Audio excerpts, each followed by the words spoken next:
സുഹൃത്തുക്കളെ, ബൈജു എൻ നായർ എഴുതിയ ലണ്ടനിലേക്ക് ഒരു റോഡ് യാത്ര എന്ന പുസ്തകത്തെക്കുറിച്ച് ഇന്നലെ ഞാൻ നിങ്ങളോട് പറഞ്ഞിരുന്നു. അവരാദ്യമായിട്ട് നേപ്പാൾ, അത് കഴിഞ്ഞ് ടിബറ്റ്, അത് കഴിഞ്ഞ് അവർ ചൈനയിലേക്ക് പ്രവേശിച്ചത്. ചൈനയിലേക്ക് പ്രവേശിക്കുമ്പോൾ എല്ലാം പുതുമയായിട്ടാണ് അവർക്ക് അനുഭവപ്പെട്ടത്. ഒന്ന്, അവിടുത്തെ റോഡുകൾ 6 വരിപ്പാത, 4 വരിപ്പാത, ഇങ്ങനെയൊക്കെയുള്ള റോഡുകളെല്ലാം ക്ലീനാണ്.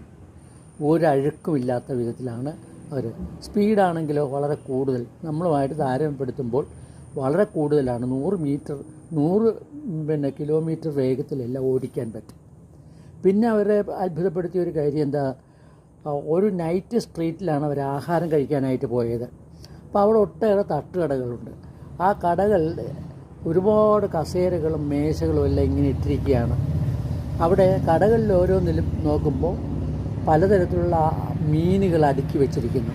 നമ്മളൊരു മീൻ ചൂണ്ടിക്കാണിച്ചാൽ അത് കറി വെച്ചോ മറ്റു വിധത്തിലോ ഏത് വിധത്തിലാണ് നമുക്ക് വേണ്ടതെന്ന് വെച്ചാൽ അപ്പം തന്നെ റെഡിയാക്കി തരികയാണ്. അതിനേക്കാൾ അത്ഭുതകരമായിട്ട് തോന്നിയത് 10 20 കടകളുണ്ടായിരുന്ന സ്ഥലത്ത് രാവിലെ നോക്കുമ്പോൾ ഒരഴുക്ക് പോലും ഇല്ലാതെ എല്ലാം ക്ലീൻ ചെയ്തിരിക്കുന്നു. അതൊരു സംസ്കാരമാണ്.